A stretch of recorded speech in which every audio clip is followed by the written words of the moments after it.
성경과 역사를 보면 개인과 교회, 국가 등에서 큰 분수령이나 분기점을 맞이한 때가 있습니다.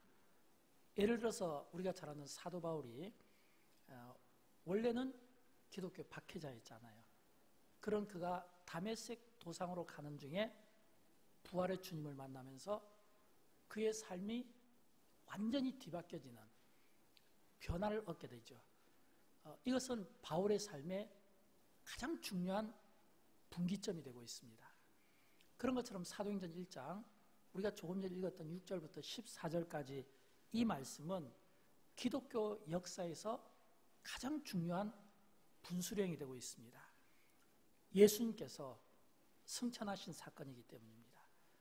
제자들의 입장에서 볼 때는 이제는 더 이상 예수님을 만날 수 없기 때문에 그들 마음속에는 불안과 두려움으로 가득 차 있지 않겠습니까? 예수님께서 승천하시기 전에 그런 제자들의 마음을 아시고 주신 말씀이 있습니다. 이것은 불안해하는 제자들에게 주신 대안의 말씀이기도 합니다. 본문 8절과 9절 말씀인데 우리 같이 한번 읽어보도록 할까요? 오직 성령이 너에게 임하시면 너희가 권능을 받고 예루살렘과 온 유대와 사마리아와 땅끝까지 이르러 내 증인이 되리라 하시니라. 이 말씀을 마치시고 그들이 보는데 올려져 가시니 구름이 그를 가려 보이지 않게 하더라. 아멘. 예수님의 제자들은 이 말씀을 받고 둘 중에 하나를 선택해야만 했을 겁니다. 예수님이 계시지 않는 이 세상에서 근심과 두려움 가운데 영적 암흑기를 살아갈 것인지, 아니면 사도행전 1장 8절 말씀을 붙잡고 새로운 차원의 영적 부흥기를 펼쳐갈 것인지, 둘 중에 하나를 선택해야만 되겠죠. 그리고 제자들이 내린 선택은 매우 지혜로운 결단이라고 볼 수 있습니다. 왜냐하면 기독교 역사를 완전히 뒤바꿔 놨기 때문입니다. 본문 14절에 보면 앞에서 예수님의 제자들 이름이 하나하나 쭉 이렇게 언급되잖아요. 그리고 14절에서 어떤 내용이 나오냐면 여자들과 예수의 어머니 마리아와 예수의 아우들과 더불어 마음을 같이하여, 마음을 같이하여, 이 이야기는 본문 12절 13절의 내용까지 포함해서 거기에 있던 모든 사람들이 마음을 같이하여 오로지 기도에 힘쓰더라, 기도에 힘썼더라, 이렇게 말씀하고 있습니다. 여러분, 이 기도가 초대 교회를 태동시킨 겁니다.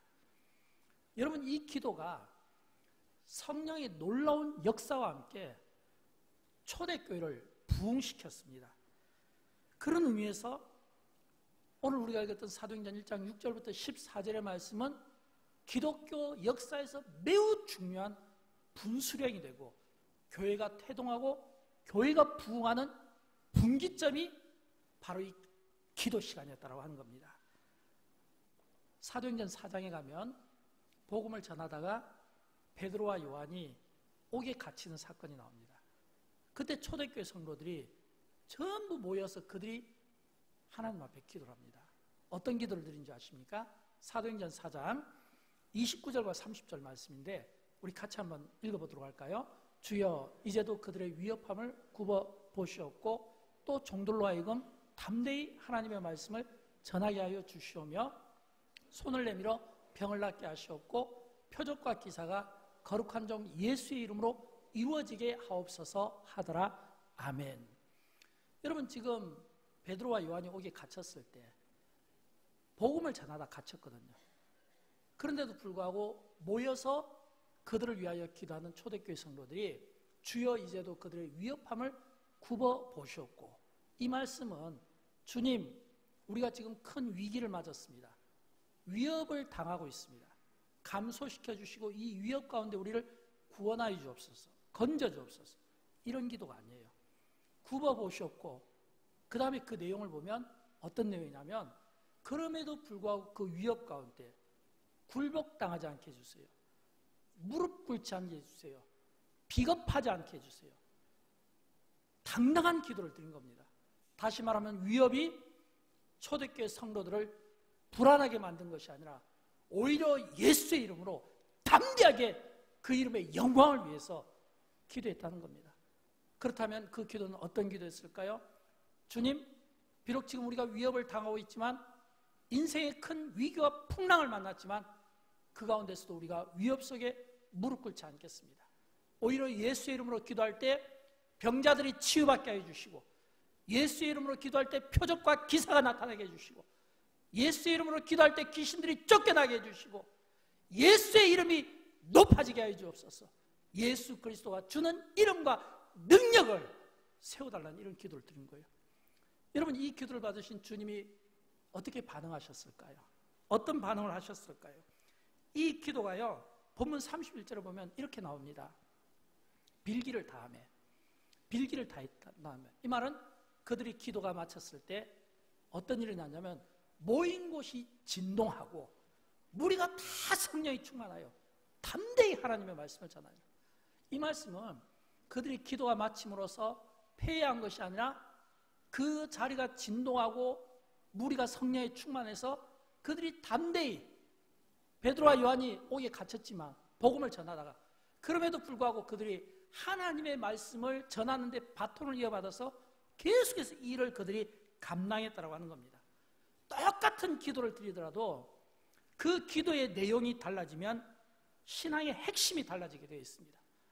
똑같은 기도를 드리더라도 내용이 위협 앞에서, 두려움 앞에서, 위기 앞에서 건져주세요, 살려주세요, 구원해주세요, 이런 기도를 드리는 것이 아니라 굴복당하지 않게 해주세요, 무릎 꿇지 않게 해주세요, 당당하게 예수 이름을 전하게 해주세요 라고 하면 방금 우리가 읽었던 말씀처럼 진동의 역사가 나타나고 무리가 성령에 충만하여 더 담대하게 하나님의 복음을 전하는데 조금 더 주저함이 없는 이런 당당함이 생긴다는 겁니다. 여러분, 이런 이 사건들은 사도행전 외에도 성경에 보면 구약과 신약에서 우리가 자주 만나게 됩니다. 예를 들어서 사무엘상 7장에 보면 우리가 잘 아는 사건 있잖아요. 미스바 대부흥운동 사건, 또는 느헤미야서 8장에 보면 이 수문 앞 광장의 부흥 사건, 이런 사건들의 그 중심에는 기도가 있었습니다. 이런 부흥 사건의 중심에는 기도하는 자들이 있었습니다.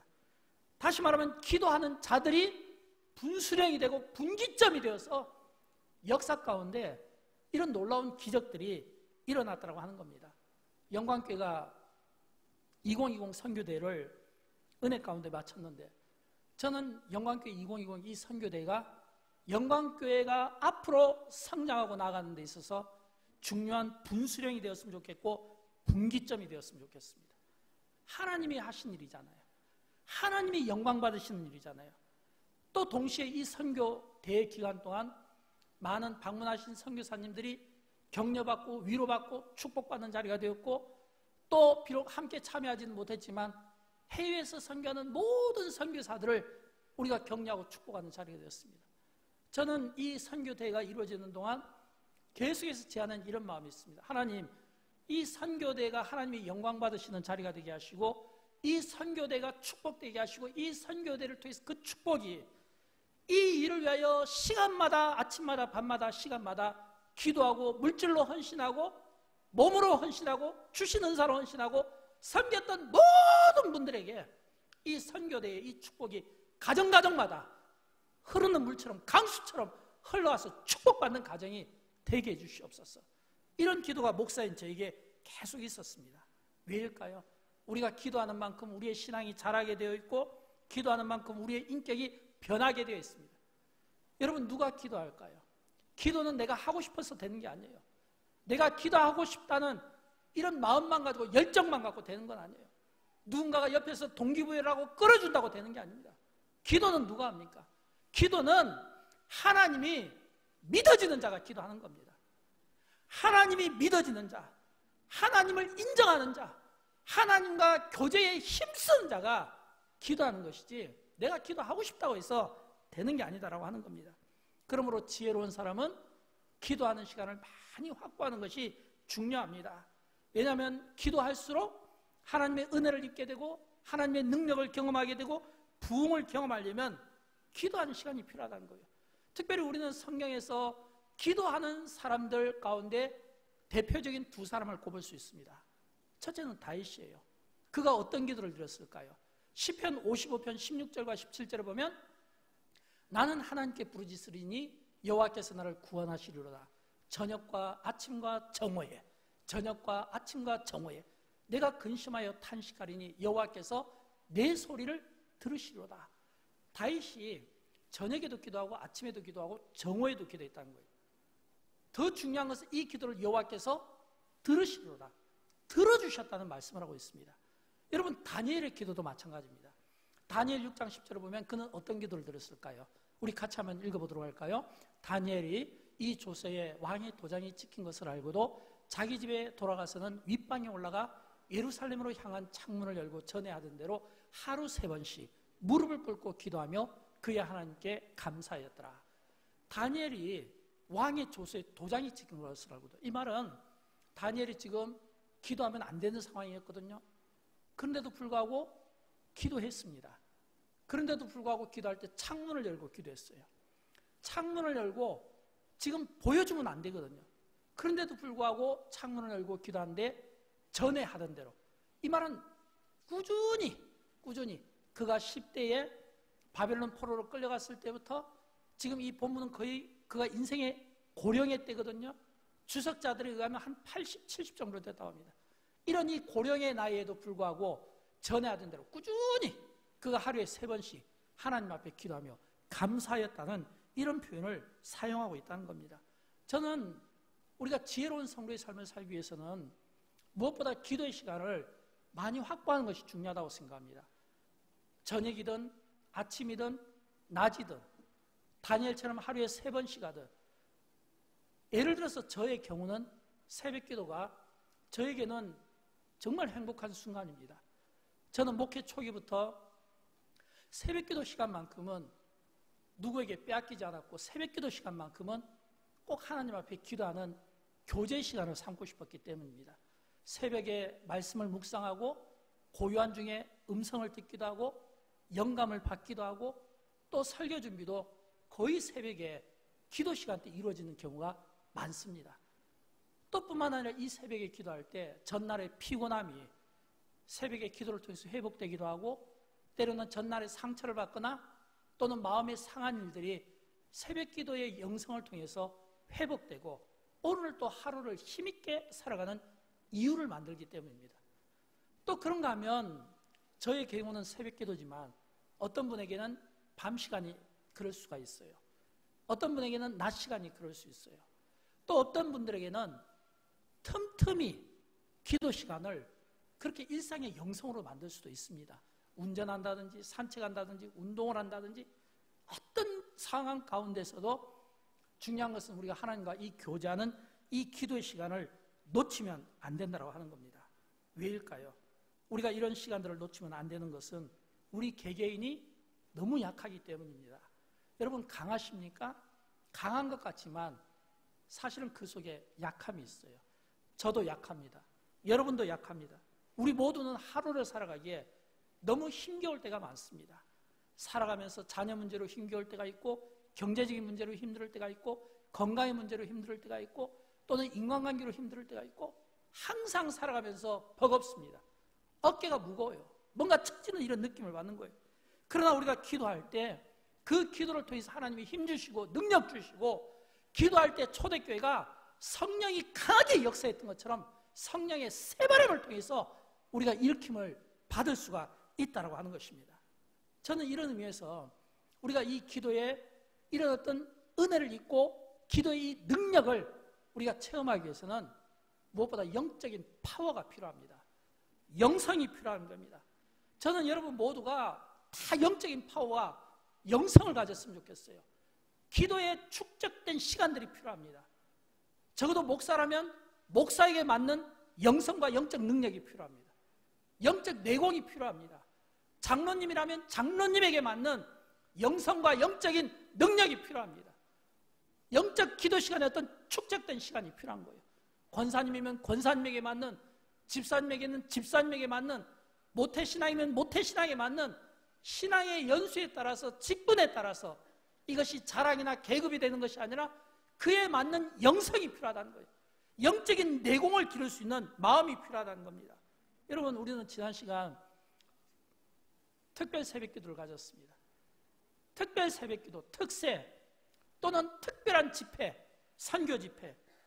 중요한 것은 이런 특별한 집회가 우리를 변화시키지 못합니다. 아무리 선교대를 통해서 많은 사람들의 칭찬이 있었어도 이것이 우리를 변화시키지 못합니다. 왜일까요? 이걸 변화시키지 못하는 것은 오히려 우리 안에 있는 영적인 내공이 없으면 이런 일시적인 어떤 프로그램들이 우리를 변화시키지는 못한다는 겁니다. 오히려 우리는 변화시키지는 못하고 사람들의 칭찬이 우리에게 굉장히 큰 위기를 가져올 수 있다는 것을 기억해야 되는 겁니다. 왜 이런 선교대회나 특별 새벽기도가 우리에게 위기가 될까요? 우리가 방심하면, 우리가 좀 이렇게 쉬고 싶을 때 위기가 올 수 있는 겁니다. 여러분, 예수님의 공생애를 한번 상상해 보시기 바랍니다. 예수님의 공생애 기간이 어땠나요? 예수님은 항상 분주했습니다. 항상 바빴습니다. 항상 군중에 사로잡혀 있었습니다.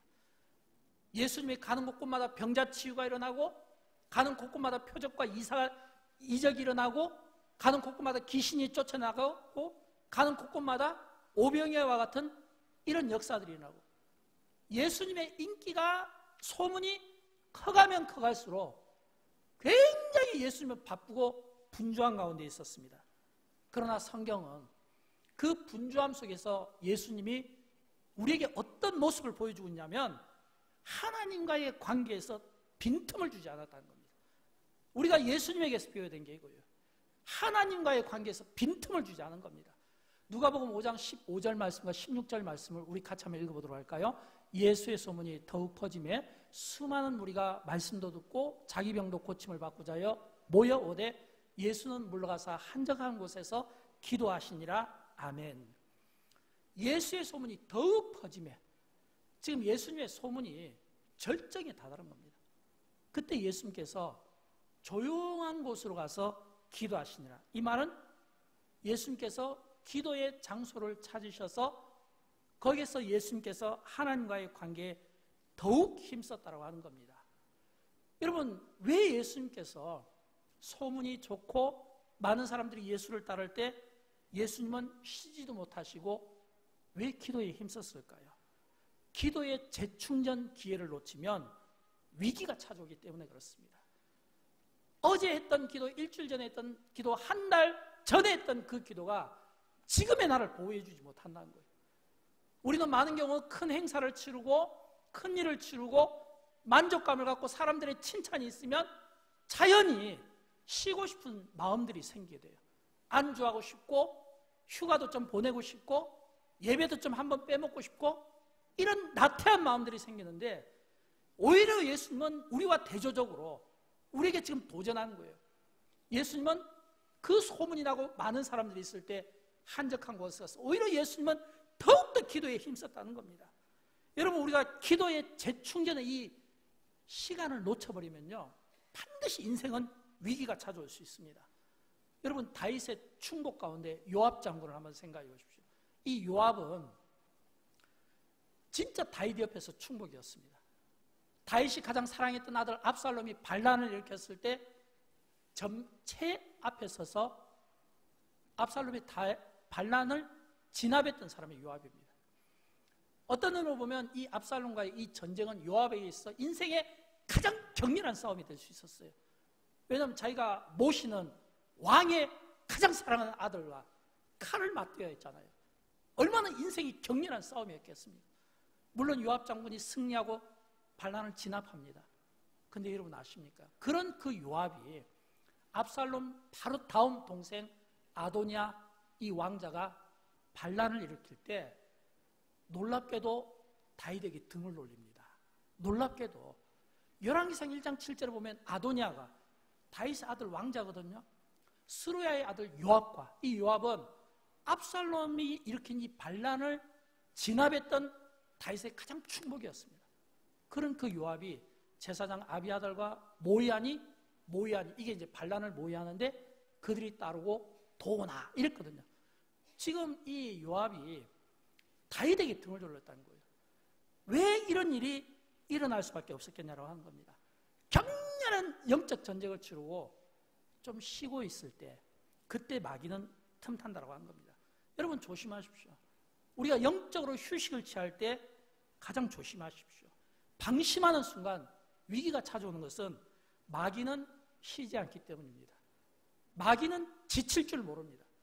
마귀는 계속해서 호시탐탐 우리가 쉬거나 방심하거나 안주하거나 나태할 때 그 틈을 노리고 절대로 기회를 놓치지 않습니다. 마귀는 지치지 않습니다. 포기하지 않습니다. 그런데 우리는 어떤 생각을 가지고 있냐면 어떤 큰 일에 대한 이 결과에 대해서 포만감 때문에 내가 가만히 있으면 주님이 알아서 해결해 주시겠지, 축복이 알아서 흘러오겠지 하는 이런 안주한 이 생각이 우리로 하여금 위기를 맞게 만든다고 하는 것입니다. 사랑하는 여러분, 성숙한 그리스도인의 삶의 모습은, 진정한 삶의 변화는 특별한 순간이 일상의 영성으로 연결되는 도구로 쓰임받을 때 진정한 변화를 맛보는 거예요. 내가 특별한 순간을 경험하고 내가 특별한 은혜를 경험했기 때문에 그 특별한 은혜가 나를 보장해 주는 것이 아니라 그 특별한 은혜가 일상의 나의 삶에서 그대로 적용이 되고 일상의 나의 삶에서 이 특별했던 이 은혜가 오히려 나를 충만케 할 때 이게 이제 영적인 재충전이잖아요. 이게 바로 영성이잖아요. 이게 바로 영적인 내공이잖아요. 이게 갖춰져야지 비로소 우리가 하나님 앞에 쓰임을 받는다라고 하는 겁니다. 여러분 스스로에게 한번 질문해 보십시오. 우리는 다 예수 그리스도의 제자입니다. 우리는 예수 그리스도의 삶을 따릅니다.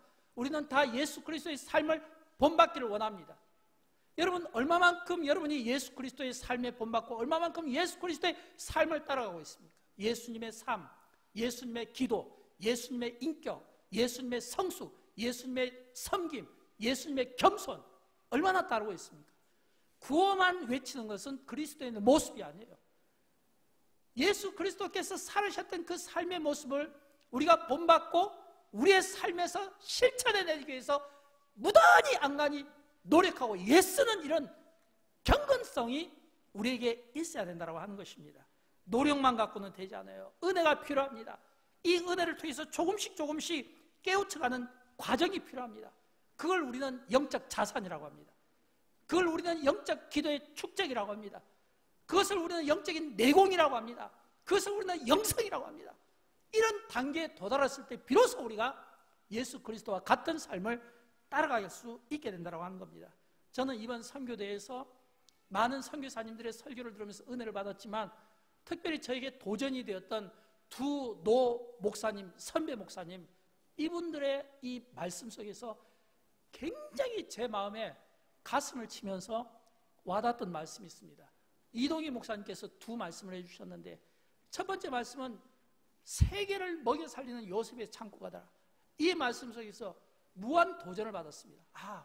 영광교회가 정말 이 세계 모든 선교사들을 살리고 먹이고 이 공급하는 이런 창고가 됐으면 좋겠다는 그런 마음의 욕심도 있었고, 두 번째 말씀은 저를 아프게 했습니다. 세상의 속도는 빠른데 교회는 왜 속도가 이렇게 느린가? 이 말씀이 마치 저에게 채찍질을 하는 것 같았어요. 왜 교회는 속도가 느린가? 세상은 자고 일어나면 하루가 천년 같은 이런 빠른 속도를 가지고 있는데 여기에 비해서 교회는 너무 느린 이 속도감이 저의 채찍질하며 저로 하여금 많이 경각심을 갖게 만들었습니다. 또 그런가 하면 이상 목사님께서 하신 말씀을 저는 잊을 수가 없습니다. 이상 목사님은 그가 북한 선교를 통해서 얼마나 개인이 고난을 당하고 얼마나 고문을 당하고 아픔을 당했습니까? 그분이 계속해서 간증을 통해서 참을 수가 없다는 거예요. 참고 싶지가 않다는 거예요. 그럼에도 불구하고 그 땅과 그 백성을 용서하고 축복하는 모습에서 성자와 같은 이런 모습을 보게 된 겁니다. 참을 수 없는 마음이 있고 용서할 수 없는 마음이 있고 그게 자기의 본심인데 그럼에도 불구하고 그리스도께서 흘리신 이 사랑과 이 십자가를 통해서 그 땅을 용서하고 축복하고 그 백성을 용서하고 축복하고 자기를 괴롭히고 고문했던 사람들을 용서하고 축복하는 이 모습은 여러분 오늘 우리 시대를 살아가는 우리가 정말 본받아야 되는 모습이 아닐까요? 이런 이 모습들을 오늘 우리가 본받아야 된다는 겁니다. 사랑하는 여러분, 우리는 많은 경우 위기라는 말을 씁니다. 무엇이 위기입니까? 현대를 살아가는 우리에게 위기는 마스크를 쓰지 않는 것이 위기입니까? 마스크는 꼭 써야 돼요. 우리의 건강과 안전과 다른 사람들의 생명을 지켜주는 데 꼭 필요합니다. 그러나 마스크를 쓰지 않는 것이 위기라고 하면 이거는 그리스도인다운 답은 아니라고 생각합니다. 꼭 써야 하는 일이고 중요한 일이지만 우리가 위기를 이야기할 때는 마스크에 신경 쓰는 만큼 기도에 신경 쓰지 못하는 것이 이게 위기라는 거예요. 그렇게 마스크 쓰는 거에 신경 쓰면 똑같이 그렇게 기도에 우리가 신경을 써야 되는데 아침에 일어나면 출근할 때 밖에 나갈 때 마스크 쓰잖아요. 하루 내내 마스크를 쓰잖아요. 답답하게. 그런 것처럼 우리가 기도에 이런 신경을 쓰고 늘 기도에 이런 목마름을 가지고 있고 이런 간절함이 우리 가운데 있냐라고 하는 겁니다. 여러분, 초대교회가 왜 부흥했습니까? 초대교회는 부흥의 불길이 일어났던 것은 오로지 기도에 힘썼던 성도들의 기도가 축적된 결과였습니다. 오로지 기도에 힘썼던 성도들의 기도가 축적된 결과로 성령의 새바람이 그 땅에 불면서 교회가 태동하고 그 주변을 돌면서 교회가 세워지고 선교가 이루어지고 구원이 이루어지고 믿음의 역사가 이루어지는 이 부흥이 기도하는 자들을 통해서 전환점이 되고 분기점이 되고 분수령이 되어서 성령의 새바람을 그 땅에 일으킴으로써 그 땅의 부흥의 역사를 경험할 수 있었다고 하는 겁니다. 여러분, 앞에서 다니엘의 기도를 말씀드렸잖아요. 다윗의 기도를 말씀드렸잖아요. 다니엘이 고난 가운데 기도하고 다윗이 고난 가운데 기도했을 때 그들의 기도를 하나님이 들으셨다는 것은 무엇을 의미할까요? 다윗의 시편을 보면 다윗은 그의 삶과 인생 가운데 계속해서 고난이 있었습니다. 그럼에도 불구하고 그 고난 가운데 다윗은 계속해서 기도했습니다. 이 말은 이 기도가 계속 축적되면서 이 축적된 이 기도가 영성이 되고 내공이 되고 이 축적된 이 기도를 통해서 하나님이 들으셨다라고 하는 거예요. 다니엘도 마찬가지입니다. 저는 여러분 소원합니다. 할 수만 있으면 다니엘의 기도를 들으신 하나님, 다윗의 기도를 들으신 하나님이 그들이 아침, 점심, 저녁, 아침, 점심으로 그들이 계속 기도에 축적된 시간을 통해서 하나님이 그 기도를 들으신 것처럼 여러분, 우리가 기도할 때 이 기도를 낭비라고 생각하지 마세요. 아깝다고 생각하지 마세요. 여러분이 기도한 만큼 이 기도가 그대로 축적되기를 축복합니다. 여러분의 삶 가운데 영적인 내공이 되기를 축복합니다. 여러분의 삶의 영성을 결정하는데 이 기도가 필요합니다. 사람에게 보여주려고 기도하지 마세요. 사람에게 자랑하려고 기도하지 마세요. 내가 어디에서 골방이든 어디에서든 하나님 앞에 진실하게 기도하는 이 기도에 축적된 이 시간이 있을 때 이 기도가 영성이 되고 능력이 되고 내공이 되고 영적인 파워로 우리가 다음 세대를 위해서 쓰임을 받을 수 있다고 하는 것입니다. 여러분, 행글라이더를 아시죠? 가끔씩 TV를 보면 이 행글라이더 하는 그 행글라이더를 보게 됩니다. 요즘에는 인기 스포츠 중에 하나라고 합니다. 산 꼭대기에서 이렇게 얇은 천으로 된 그 물체에 사람의 몸을 딱 끼워가지고 바람 부는 방향을 향해서 산에서 행글라이더를 시작하잖아요. 이게 스포츠가 되어서 제가 인터넷에 찾아보니까 이 행글라이더도 경기 기준이 있다고 합니다. 우승 기준이 2가지라고 합니다. 하나는 얼마만큼 이 하늘에서 오래 나는가, 또 2번째는 얼마만큼 착지를 잘하는가, 정확한 목표 지점에 정확하게 착지하는가, 2가지예요. 그러니까 우승을 하려면 기술도 중요하지만 바람 영향과 바람의 방향이 승부의 결정을 짓는다고 하는 겁니다. 여러분 아시죠? 행글라이더를 우리가 탈 수 있습니다. 바람을 탈 수 있다는 거예요. 그러나 그 바람을 일으키는 분은 하나님이십니다. 우리가 일으키는 거 아니에요. 바람을 타는 것은 내 목일 수 있지만 바람을 일으키는 것은 하나님이 하시는 겁니다. 그러므로 우리의 역할은 바람이 움직일 때 얼마만큼 내가 능숙하게 탈 수 있는가, 실력을 갖추는 게 이게 우리의 일인 겁니다. 저는 성경에서 베드로와 사도 바울을 보면서 이런 생각을 많이 합니다. 하나님께서 바울을 바울되게 하시고 바울만큼 쓰시고 베드로를 베드로만큼 쓰게 하신 것은 그들 안에 있는 세계관이라고 생각합니다. 베드로는 그 세계관이 유대인들에게 있었기 때문에 유대인 그리스도인들을 위해서 쓰임을 받았습니다. 그러나 사도 바울은 그 세계관이 이방에 있었기 때문에 이방 선교를 위해서 쓰임을 받은 겁니다. 똑같이 부름을 받았지만 그 세계관에 따라서 쓰임 받는 것이 다르다는 거예요. 저는 지금도 하나님께서 이 시대를 위하여 쓰임 받을 자들을, 기도하는 자들을, 기도로 축적된 자들을, 영적인 내공 있는 자들을 저는 하나님께서 찾으신다고 믿습니다. 하나님께서 우리에게 인생의 무대를 만들어 주실 때 그 무대는 똑같이 모든 사람에게 기회가 주어지는 거예요. 그러나 그 무대에서 내가 리사이트를 잘하는 것은, 그 무대에서 내가 참 멋진 연기를 펼칠 수 있는 것은, 이거는 우리의 개개인의 노력의 저는 결과라고 생각합니다. 언제 하나님께서 우리에게 이런 무대를 주실지 알 수 없지만 그때 그 기회를 놓치지 않고 잘 갖춰진 이 준비된 이 실력을 통해서 하나님 앞에 영광을 올려드릴 수 있을 때 우리는 하나님 앞에 제대로 쓰임받지 않겠습니까? 2020 선교대회는 이벤트가 아닙니다. 하나님 나라의 운동입니다. 하나님 나라는 자발적인 운동입니다.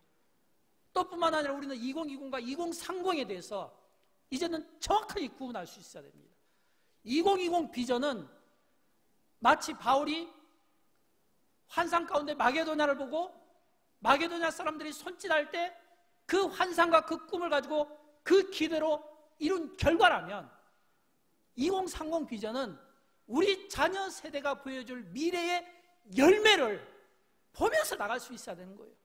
내 자녀들 10년 후의 모습, 그 10년 후에 내 자녀들이 10살이면 20살, 20살이면 30살, 30살이면 40살, 그 자녀들이 10년 후에 어떤 모습을 보여줄 건가, 이 미래의 열매를 보면서 2020은 비전, 환상, 꿈 이거라면 2030은 보면서 하는 거예요.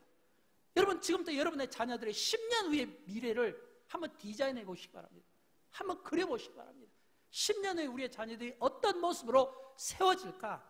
그런 의미에서 2030 비전의 열매가 되는 주인공은 누가 되어야 될까요? 다음 세대가 되는 겁니다. 다음 세대가 다른 세대가 되지 않는, 하나님을 잃어버리지 않는 다음 세대가 되기 위해서는 우리가 이 다음 세대에 힘을 써야 되는데, 저는 이 다음 세대를 놓고 지난 이 선교대를 준비하면서 한편으로는 선교대를 통해서 모든 성도들이 이 선교의 축복을 받았으면 좋겠다는 이런 목사의 기도와 함께 2030 이 비전에 대해서 좀 더 구체적으로 그려나가기 시작했습니다. 처음에 2018년 때 제가 2030 비전을 2년 전에 선포할 때는 그 중심 주체가 교육기관이었어요. 유치부, 주일학교, 중고등부 교육기관을 통해서 10년 후를 우리가 이렇게 어렸을 때부터 믿음과 영성과 기도와 예배를 잘 세워나가자. 그런데 하나님께서 저에게 자꾸 요구하는 것들이 달라지는 것을 보게 되었습니다. 제가 2020 비전을 2008년에 했을 때, 그때 저는 중국 하나를 보고 했습니다. 중국 땅을 보고 이 중국 땅을 하나님 주십시오 했는데, 하나님께서 계속 저에게 5대양 6대주 세계 지도를 보여주시더라고요. 마찬가지로 2030 비전도 처음에는 교육이었습니다. 근데 하나님께서 저에게 범위를 넓히라는 거예요. 범위를 넓히라는 거예요. 부모에게는 다 자녀들이니까 범위를 어떻게 넓힙니까? 하나님 어떻게 넓힙니까? 범위를 너의 자녀들 10살이면 20살, 20살이면 30살, 30살이면 40살, 우리 자녀들이 다 다음 세대가 다 주인공이 돼야 되고, 이 가운데 30대 또는 40대 젊은 부부들도 다음 세대에 포함돼야 되고, 10년 후에 제가 생각했던 것은 아이들이 10년 후에 영적으로 잘 자라서 좋은 대학 가고 좋은 사회의 초년생으로서 영향력을 갖는 건데, 그게 아니라는 거예요. 종교계, 정치, 경제, 문화, 예술 모든 곳에서 실제적으로 보라는 거예요. 실제적으로 10년 후에 2030년에 우리 자녀들이 대한민국과 세계 곳곳에서 실제적으로 그들이 어떤 일을 하며 어떤 영향력을 끼치며 예수 그리스도 이 복음을 통해서 전인적 이 인격을 통해서 어떤 모습으로 변해있는가를 보면서 디자인하면서 지금부터 그 자녀들을 위하여 일기를 쓰고, 지금부터 그 자녀들을 위하여 영상을 만들고, 지금부터 그 자녀들을 위하여 준비를 잘해서 내 아이가 10년 후에 그 아이들이 어떤 영향력을 가지고 어떤 믿음에서 어떻게 그들이 자라면서 모든 그 사회 분야 곳곳에서 일하고 있는가. 이거는 직업의 높음을 말하는 것이 아닙니다.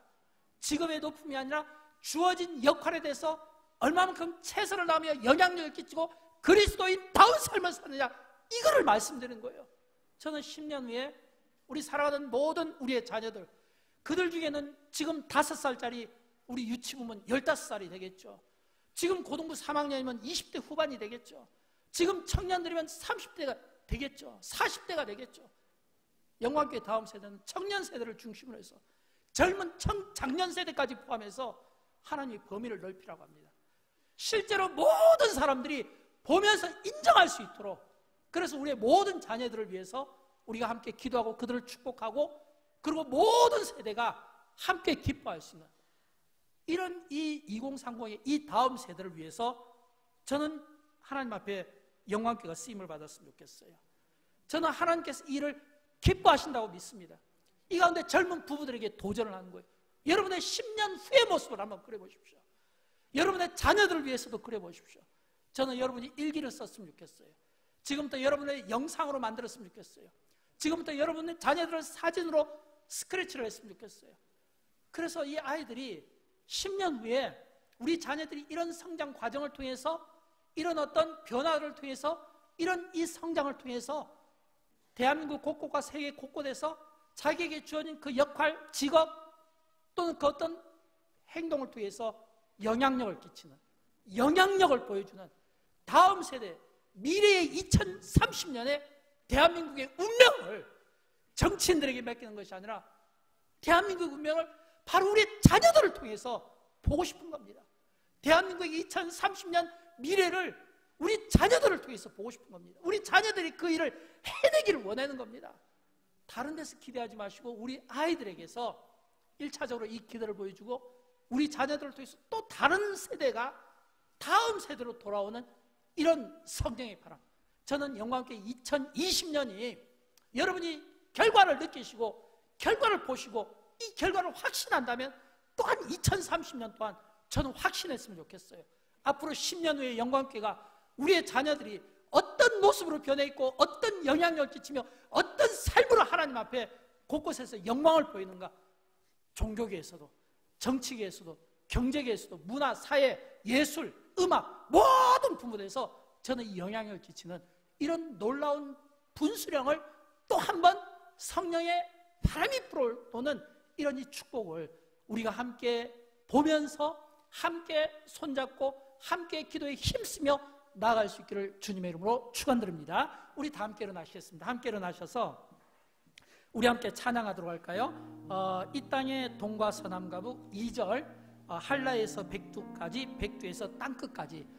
저는 이 찬양을 통해서 이런 비전을 가졌으면 좋겠어요. 영광교회가 2020 이 선교의 비전이 여기서 멈추면 안 됩니다. 이제 우리 통일 비전이 있잖아요.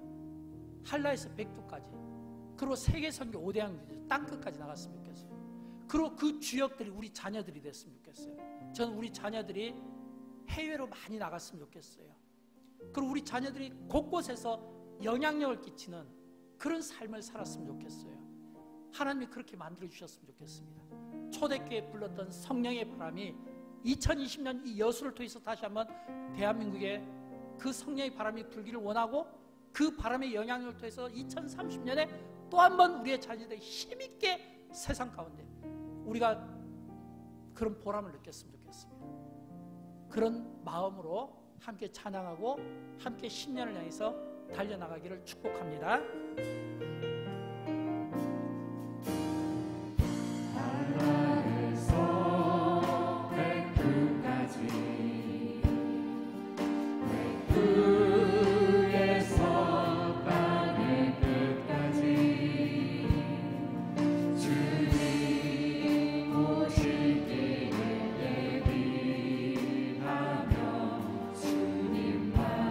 섭리를 나라 되게